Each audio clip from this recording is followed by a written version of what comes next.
Si te pusiste a pensar alguna vez en lo importante que son nuestros puertos, Ah, sí, claro. más allá de lo obvio, digo. Ajá. Hoy nos vamos a meter en un tema que parece medio denso, pero te juro que es fundamental para entender cómo funciona el poder en el mundo. Y cómo Argentina, bueno, se para en todo eso. Totalmente. A veces las cosas que parecen más lejanas terminan siendo las que más nos pegan. Y los puertos en este caso son un ejemplo clarísimo, porque no son solo lugares donde se cargan y descargan barcos, son puntos estratégicos, ¿eh? Pueden definir el destino de un país. Mire, pues. Y para entender todo esto nos vamos a meter de lleno en un par de documentos que, la verdad, me dejaron pensando. A ver. Uno es un extracto de un tal Halford Mackinder, un británico que a principios del siglo XX elaboró una teoría geopolítica que todavía se estudia. Interesante. Y el otro es Puertos Argentinos, frontera de la soberanía nacional en jaque, del especialista Enrique Orelli. Dos miradas que nos van a ayudar a desentrañar este asunto de los puertos y la soberanía. Dos miradas, sí. Porque Mackinder, con su teoría de Heartland, nos da un marco para entender cómo el control de ciertos territorios puede influir en el equilibrio de poder global. Ajá. Y Aureli nos trae esa teoría a la realidad argentina, analizando cómo la situación de nuestros puertos puede afectar nuestra autonomía como nación. Empecemos por Mackinder, a ver qué nos dice este británico. En su teoría habla del Heartland, ¿no? ¿Qué vendría a ser eso? Imagínate un mapa del mundo. Dale. Mackinder decía que la zona central de Eurasia, ese que llamaba el Heartland, era la clave para dominar el mundo. Quien controlara esa región, llena de recursos y con una ubicación estratégica, tendría una ventaja enorme sobre las demás potencias. O sea, que el que domina el Heartland domina el mundo. Yeah. Interesante. ¿Y qué tiene que ver esto con los puertos? Bueno, para controlar el Heartland no solo necesitas tener poderío terrestre, también tienes que poder proyectar tu fuerza hacia el mar, y ahí es donde entran los puertos, claro. Son los puntos de conexión entre el continente y el océano, las puertas de entrada y salida para el comercio, para las fuerzas militares, para la influencia política. Claro, como si fueran las venas y arterias del sistema, digamos. Exactamente. ¿Y cómo se aplica todo esto a Argentina? Podríamos decir que somos una especie de Heartland en Sudamérica. Pues mira, es una analogía interesante. Argentina, con su territorio extenso, sus recursos naturales y su ubicación estratégica en el Cono Sur, tiene un potencial enorme para ser un actor clave en la región. Y eso, inevitablemente, la pone en la mira de las potencias globales que buscan asegurar su acceso a esos recursos y controlar las rutas comerciales. Y ahí es donde entran en juego nuestros puertos, ¿no? Porque son la puerta de acceso a todo eso. Pero, ¿quién controla sus puertos? ¿Estamos nosotros realmente al mando o hay otros intereses en juego? Esa es la pregunta del millón. Durante mucho tiempo, Argentina tuvo un control estatal bastante fuerte sobre sus puertos. Pero a partir de los 90, con la ola de privatizaciones, la cosa cambió. La promesa era modernizar la infraestructura y hacerla más eficiente, atrayendo inversiones extranjeras. Sí, me acuerdo de esa época. Se decía que la privatización era la solución mágica para todos los males. Pero ahora, leyendo a Orelli, me pregunto si no terminamos perdiendo más de lo que ganamos. Es que la privatización no es una solución en sí misma, es una herramienta que puede tener resultados muy distintos según cómo se aplique. Claro. En el caso de los puertos argentinos, Aurelli plantea serias dudas sobre si realmente se priorizó el interés nacional o si se terminó beneficiando más a las empresas extranjeras. Claro, porque si terminamos entregando el control de nuestros puertos a empresas de otros países, ¿de qué soberanía estamos hablando? Es como si le diéramos las llaves de nuestra casa a un desconocido. Exactamente. Y eso nos lleva a un punto clave. ¿Cómo encontrar un equilibrio entre la necesidad de modernizar nuestros puertos y la defensa de nuestra soberanía? ¿Es posible atraer inversiones sin comprometer nuestra autonomía como nación? Esa es la gran pregunta que vamos a tratar de responder a lo largo de este deep dive. Y para eso vamos a tener que analizar en detalle la situación actual de nuestros puertos, los intereses en juego, las leyes que se están discutiendo y las posibles alternativas a este modelo de entrega. Sí, porque acá no se trata solo de economía, se trata de geopolítica, de poder, de futuro. Se trata de definir qué lugar queremos ocupar como país en el mundo y cómo vamos a defender nuestros intereses frente a las presiones de las grandes potencias. Para entender mejor este dilema, el de la modernización y la soberanía, bajemos un poco a la realidad, ¿te parece? A lo concreto de nuestros puertos. Dale, métele. Porque hablar de teorías geopolíticas está bueno, pero a veces se siente un poco lejano, ¿viste? Pongámosle nombre y apellido a esta cuestión. Empecemos por el complejo portuario San Lorenzo San Martín, en Santa Fe. Un nombre que tal vez no te diga mucho, pero es un punto clave para nuestra economía. Por ahí sale gran parte de la producción de granos del país. Manejada por gigantes del agro como Cargill, Bunge, Dreyfus. Claro, ahora me ubico. El tema es, ¿quién se beneficia realmente de toda esa riqueza que sale por ahí? Porque uno piensa que si exportamos tanto, algo de esa plata debería quedar acá, ¿no? Y ahí es donde la cosa se pone interesante. Auregui en su análisis plantea que la rentabilidad para Argentina de estas operaciones es bastante cuestionable. ¿En serio? Sí, cita un estudio de la Universidad Nacional de Rosario que mostraba que por cada dólar exportado por esos puertos privados, solo 15 centavos quedan en el país. Para un poco. Ya. Solo 15 centavos. ¿Y el resto a dónde va? Bueno, según ese estudio, gran parte se diluye en una red de transacciones internacionales y servicios prestados por filiales extranjeras de esas mismas compañías. Es decir, la plata termina dando vueltas por el mundo y solo una migaja llega a Argentina. ¿Y cómo hacen para llevarse la plata así? ¿Es legal eso? Ahí entran en juego mecanismos complejos, como los precios de transferencia, la subfacturación de exportaciones y la sobrefacturación de importaciones. No es que sea ilegal en sí, pero les permite a estas empresas maximizar sus ganancias en otros países y minimizar los impuestos que pagan acá. O sea que mientras nosotros nos llenamos la boca hablando de la importancia del campo, las que realmente se llenan los bolsillos son estas multinacionales que encima tributan afuera. Esa es una de las grandes contradicciones del modelo agroexportador argentino. Y lo que preocupa es que la Ley de Bases 2024 y el régimen RIGI, con su énfasis en la desregulación y los beneficios para las grandes inversiones, podrían agravar aún más esta situación. ¿Cómo es eso?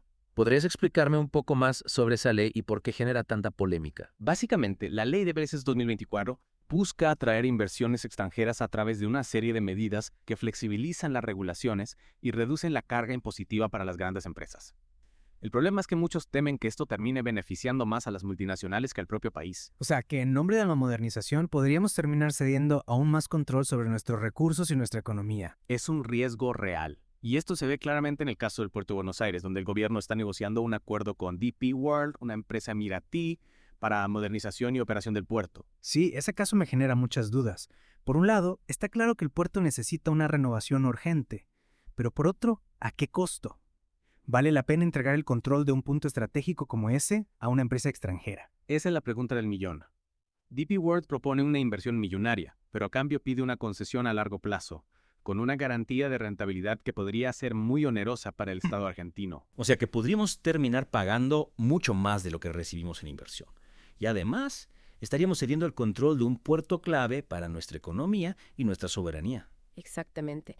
Y lo que preocupa es que este modelo de entrega a empresas extranjeras se replique en otros puertos del país, dejándonos cada vez más dependientes de los intereses de las grandes corporaciones. Claro, porque si perdemos el control de nuestros puertos, perdemos el control de nuestras rutas comerciales, de nuestro acceso al mar, de nuestra capacidad para decidir nuestro propio destino. Así es. Y eso nos lleva a un tema que no podemos dejar de lado: la disputa por las Malvinas. Porque mientras Gran Bretaña siga controlando las islas, Argentina no puede ejercer plenamente su soberanía en el Atlántico Sur. Es cierto. La cuestión Malvinas es una herida abierta que nos recuerda constantemente nuestra fragilidad como nación. Y mientras ese conflicto no se resuelva, nuestra capacidad para desarrollar una estrategia marítima propia se ve limitada. Exactamente. La presencia militar británica en las Malvinas y la explotación de los recursos naturales de la zona son una afrenta constante a nuestra soberanía. Y mientras no recuperemos el control de las islas, no podremos hablar de una verdadera soberanía en nuestros mares. Es un tema complejo, con muchas aristas. Pero creo que lo importante es no perder de vista que la lucha por la soberanía portuaria no es una cuestión abstracta, sino que tiene un impacto directo en la vida de millones de argentinos. Totalmente de acuerdo. Y por eso, en la próxima parte de nuestro Deep Dive, vamos a analizar la dimensión humana de esta cuestión.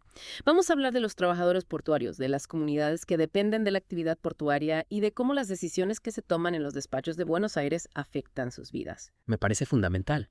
Porque al final del día, la soberanía no es solo un concepto geopolítico, sino también una cuestión de justicia social. Se trata de asegurar que los beneficios del desarrollo lleguen a todos los argentinos y no solo a un puñado de empresas multinacionales. Decíamos que la soberanía portuaria no es solo una cuestión de mapas y tratados, ¿no? Sino que tiene un impacto directo en la vida de la gente. ¿Qué pasa con los trabajadores portuarios en todo este asunto? ¿Cómo los afecta la privatización y la llegada de estas empresas multinacionales? Y las fuentes que estuvimos analizando pintan un panorama, la verdad, bastante complicado. La privatización, en muchos casos, llevó a una reducción de puestos de trabajo y a una precarización laboral. Se busca la eficiencia, la rentabilidad, y eso muchas veces se traduce en menos trabajadores, con menos derechos y salarios más bajos. O sea que mientras las empresas aumentan sus ganancias, los laburantes terminan perdiendo. ¿Y qué pasa con los sindicatos? No pueden hacer nada para defender a los trabajadores. Mira, los sindicatos portuarios han sido una voz crítica frente a la privatización y la desregulación, pero enfrentan una batalla cuesta arriba. Hay mucha presión por parte de las empresas y del gobierno también para flexibilizar las condiciones laborales y reducir costos. Es una lucha desigual, sin dudas. Pero si perdemos la batalla por la soberanía en nuestros puertos, también estaremos perdiendo la batalla por un futuro más justo para los trabajadores. No solo para ellos, ¿no? Sino para todas las comunidades que dependen de la actividad portuaria. Totalmente. Pensemos en las ciudades y pueblos que viven del puerto. Si la actividad se reduce, si los puestos de trabajo desaparecen, si la inversión social se recorta, el impacto negativo se siente en toda la región. Es un efecto dominó que termina afectando a un montón de gente. Y todo por un modelo que parece beneficiar solo a unos pocos. Claro, es como decís vos. Y no hay alternativas a este camino de privatización y entrega a las multinacionales. Por supuesto que hay alternativas.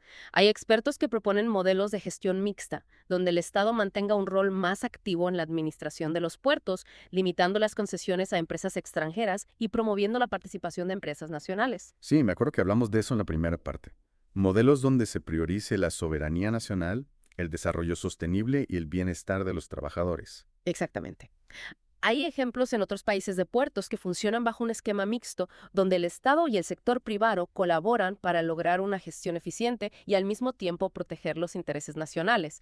También hay experiencias de integración regional, donde los países de la región coordinan sus políticas portuarias para fortalecer su posición frente a los grandes operadores globales. Esas opciones suenan mucho más prometedoras que simplemente entregar todo a las multinacionales. Pero hay voluntad política para avanzar en ese camino. Porque por lo que venimos viendo, el gobierno actual parece estar más inclinado a profundizar el modelo de apertura y desregulación. Es cierto que el contexto político no es el más favorable para un cambio de rumbo, pero creo que es fundamental que la sociedad se involucre en este debate, que se informe, que presione a los dirigentes para que se busquen alternativas que pongan en el centro los intereses del país y de su gente. Tienes razón. La soberanía no se defiende solo en los escritorios de los políticos, sino también en la calle, en los debates, en la participación ciudadana. Y este tema de los puertos es un ejemplo clarísimo de eso. No podemos quedarnos de brazos cruzados mientras nuestro futuro se decida a nuestras espaldas. Exactamente. Este deep dive, en definitiva, es una invitación a la reflexión, a la acción, a no dar por sentado lo que nos dicen. La soberanía portuaria no es un tema abstracto, es algo que nos afecta a todos y es nuestra responsabilidad informarnos, debatir y luchar por un modelo que beneficie a la Argentina y a su gente. Totalmente de acuerdo. Y ojalá que esta charla sirva para que más gente se interese por este tema, que a primera vista puede parecer aburrido, pero que en realidad es clave para entender cómo funciona el poder en el mundo y cómo podemos construir un futuro mejor para nuestro país. Así es. La lucha por la soberanía portuaria es una lucha por la justicia social, por el desarrollo sostenible, por un país más justo e independiente. Y esa lucha nos necesita a todos. Bueno, creo que hemos llegado al final de este viaje por el complejo mundo de los puertos argentinos. Un viaje que nos llevó desde las teorías geopolíticas hasta la realidad cotidiana de los trabajadores, pasando por los intereses de las grandes empresas y la disputa por Malvinas. Un viaje que, en definitiva, nos invita a reflexionar sobre el presente y el futuro de nuestro país. Muchas gracias por acompañarnos en esta inmersión. Esperamos que les haya servido para comprender mejor la importancia de los puertos y para despertar su interés en este tema tan crucial para la Argentina. Gracias por escuchar Geopolítica, un podcast de Enrique Aureli. No olvides, apoya económicamente y compartir nuestro trabajo. Hasta la próxima.